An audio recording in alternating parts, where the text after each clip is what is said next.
Hi, my name is Adam Smith, and I have one simple question for you. Is texting and the use of social media sites bringing about a social and grammatical downfall? To receive your answer, we need to look no farther than our youth and our grade schools. John Meyer of Tech Nation wrote an article on the negative effects that texting has on the classroom. Throughout his research, he stated, one problem some teachers are noticing is that students no longer know how to punctuate correctly. He continued by saying, text messages often contain run-on sentences and don't contain any punctuation. Students are carrying this poor habit into the classroom. Punctuation is almost just as important, if not more important, than spelling the words correctly in the first place. With the implementation of assistance programs such as spell check and autocorrect, students practically do not even need to be able to spell a word. Programs like Microsoft Word and texting on almost any smartphone even capitalize words for you when they need to be, and give you an error when the word is spelled wrong, with an option for how it should be spelled. I experienced this firsthand when I started with NKU. I thought it was absolutely absurd that I had to manually capitalize and check my own spelling when sending an email and posting on Blackboard. It truly opened up a self-reflection upon myself as to how handicapped I had become because of the overuse of these assistance programs. To go beyond school, we move on to my second point, and that is the negative impacts that social networking sites have on everyday social life.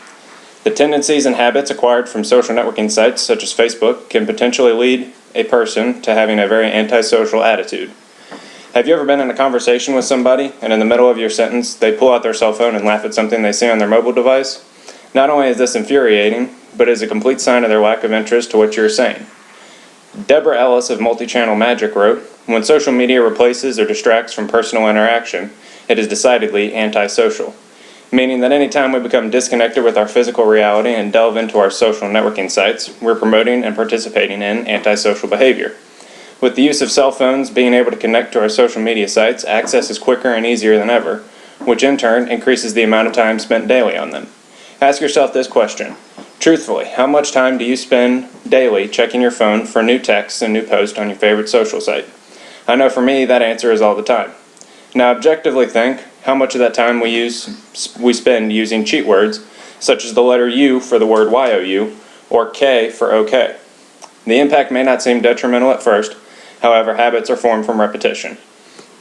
Now I know most of you will pose the argument for all the benefits of texting and social media sites, such as being able to text in an emergency and connecting to long-lost friends on sites like Facebook.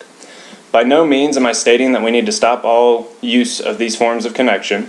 I'm simply bringing up the fact that we need not rely on them as much as we do for easy everyday tasks that could be accomplished with a face-to-face conversation.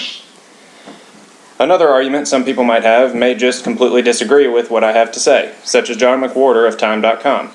He states, people banging away on their smartphones are fluently using a code separate from the one they are using in writing. Therefore, texting, far from being a scourge, is a work in progress.